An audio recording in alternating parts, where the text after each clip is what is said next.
ये बहुत ही जरूरी है कि जब हम जिंदगी में बदलाव के लिए तैयार हों तो हम अपनी साबिका आदतों को तब्दील करें।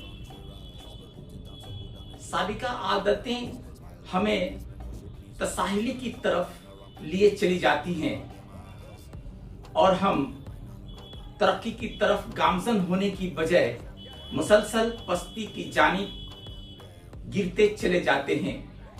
जिंदगी हमेशा बदलाव की तरफ रागिब रही है और हम चाहते हैं कि ये बदलाव हमेशा होता रहे।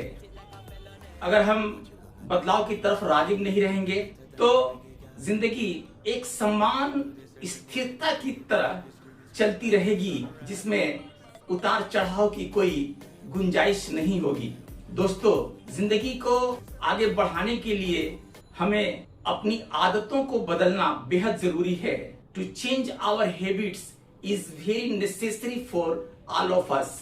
इसके बगैर हम आगे नहीं बढ़ सकते हैं, तरक्की नहीं कर सकते हैं और हम अपनी तयशुदा मंजिल की जानिब नहीं बढ़ सकते हैं।